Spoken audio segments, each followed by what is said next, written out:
वादी सिंध इस कुर्राए अर्ज पर एक कदीम तरीन इलाका रहा है और जो खिता कदीम तरीन हो वो एक कदीम सकाफत भी रखता है। दरिया सिंध के करीब आबाद तमाम तर इलाका कुदरत की जरखेजी से भरपूर था। इसी जरखेजी में एक इंतहाई अहमियत का हामिल शहर मुल्तान भी था। शुरू में वादी सिंध के इस इलाके में मुख्तलिफ मज़ाहिब के लोग रहते थे। मोहम्मद बिन कासिम की फतह के बाद मुल्तान में आहिस्ता आहिस्ता इस्लाम दाखिल होना शुरू हो गया। कहा जाता है कि मुसलमानों को यकजा करने की जगह मस्जिद है। इसी कमी को देखते हुए मुल्तान में एक अजीम मस्जिद तमीर की गई जिसको आज हम शाही ईदगाह मस्जिद के नाम से जानते हैं।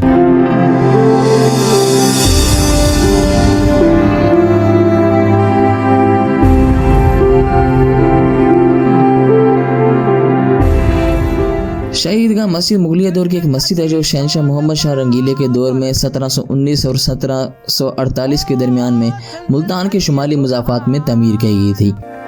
मोज भरियो महरान सदावे सिंध में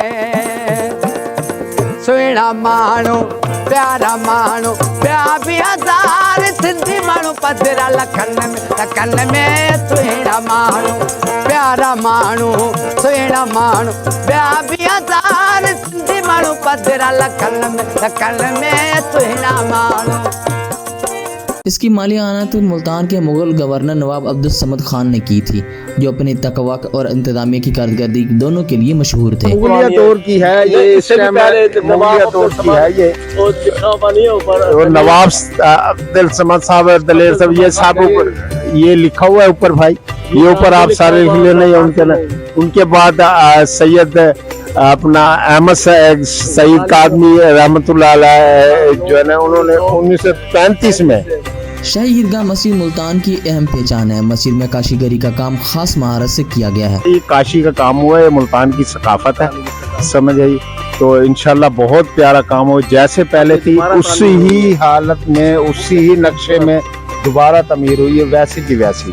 मुल्तान का काम है, ये मुल्तान का सकाफत का काम है बेटा, ये काशीगरी का काम है। ये आपको अक्सर मस्जिदों में मुल्तान में अक्सर ये मिलेगा। ये मुगलिया दौर का भी है, ये आज का नहीं है, ये मुगलिया दौर से चला आ रहा है। और मुल्तान का तो ये पक्का जो है ना, ये सकाफती काम है काशीगरी का। इसमें शीशे का भी काम आता है, इसमें ये भी काम आता है जिसे आप बिलू ये है समझिए। ये बहुत प्यारा काम है। और लिखने वाले आप तो वो लोग नजर नहीं आते काम करने वाले, अल्लाह को प्यारे हो गए, बस उनके कुछ शागिर्द हैं वो माशाल्लाह कुछ न कुछ काम आके कर जाते हैं, उनकी मेहरबानी। दयार की लकड़ी से बने 9 दरवाजे, इन पर होने वाला काम मुगलिया दौर की याद दिलाता है।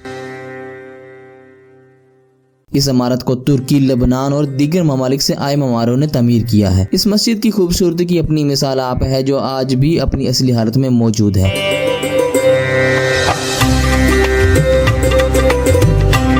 शाही ईदगाह मस्जिद मुगलिया दौर में गवर्नर मुल्तान अब्दुल समद खान ने 1735 में तमीर करवाई थी। 66 कनाल पर मुहित ये मुल्तान की सबसे बड़ी मस्जिद है, जहाँ हजारों की तादाद में नमाजी नमाज अदा कर सकते हैं। ये जामिया मस्जिद है, मुगलिया दौर की तारीखी जामिया मस्जिद है ईदगाह। बड़ी बात इसमें ये मुल्तान की सबसे बड़ी जामिया मस्जिद पहली यही है। इस मस्जिद में बहुत ही मुनफरिद फनी रंग बखेरे हुए हैं, जिनमें ममारों की झलक दिखाई देती है। मुसव्वरी की बात की जाए तो इस जमाने के मशहूर मुसव्वरों ने इसमें अपनी सलाहियत के रंग बखेरे हुए हैं।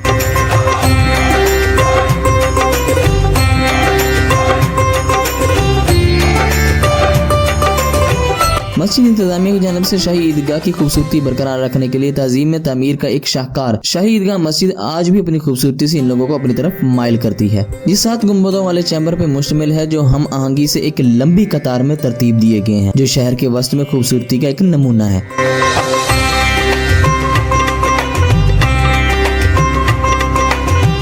एक बहुत बड़ा सहन शुमाल, मगरिब और जुनूब में दाखिली रास्तों के साथ मशरिक की तरफ मस्जिद का रुख करता है।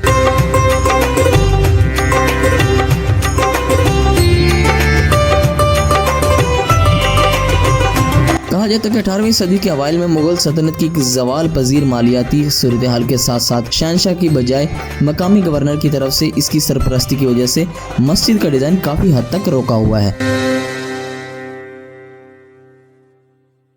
शक्ल में यह मुगलिया दौर की मखसूस मसाजिद की याद दिलाता है। शाही ईदगाह मस्जिद के डिजाइन ने बाद की मिसालों को वाज़ेह तौर पर मुतासिर किया है, जैसे कि बहावलपुर की अब्बासी मस्जिद जो कि 1849 में मजीद बेहतर मवाद से बनाई गई थी।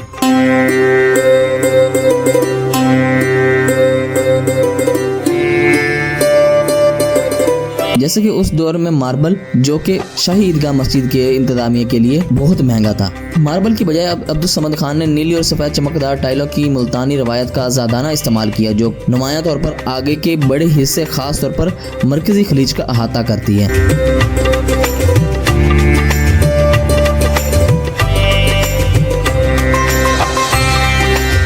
19वीं सदी के वस्त में सिख अफवाज मुल्तान पर काबिज थी। उन्होंने ईदगाह को बारूद की दुकान में तब्दील कर दिया था। मुबैना तौर पर इसके 7 गुंबद वाले कमरों में 40,000 पाउंड बारूद रखे हुए थे। ये गैर मुस्तहकम सूरत हाल इस वक्त मजीद खराब हो गई जब सिख बागियों ने 2 बरतानवी अफसरों मिस्टर P.A. एगनो और लेफ्टिनेंट W.A. एंडरसन को कत्ल करने की कोशिश की, जो शदीद जख्मी थे। जख्मियों को करीबी ईदगाह की मशकूक हिफाजत में पहुंचाया गया, जहां इन्हें मरकजी गुंबद के नीचे एक आर्जी अस्पताल में रखा गया, जिसकी हिफाजत 1 दर्जन गोरखा सिपाही और कई घरेलू मुलाजिम थे।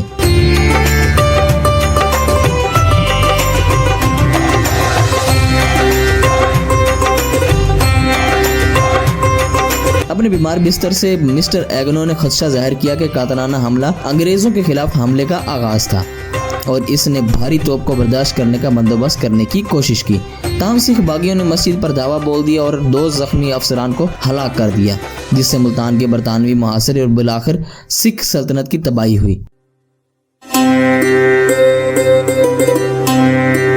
मुल्तान का मुहासरा ईदगाह के लिए तबाहकुन साबित हुआ, क्योंकि मस्जिद को बरतानवी तोप के गोले से निशाना बनाया गया था, जिससे जखीरा शुदा बारूद को भड़का दिया गया। धमाके से मस्जिद के एक बड़े हिस्से को नुकसान पहुंचा। शहर भर में दीगर कदीम यादगारों को भी निशाना बनाया गया। जानबूझकर या अनजाने में बहाउद्दीन ज़करिया का मकबरा और दीगर ढांचे भी करीब करीब तबाह हो गए थे।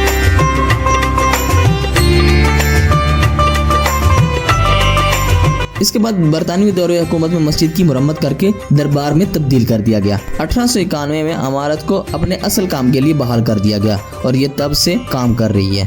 2019 तक मस्जिद मुकम्मल बहाली के दरमियान थी।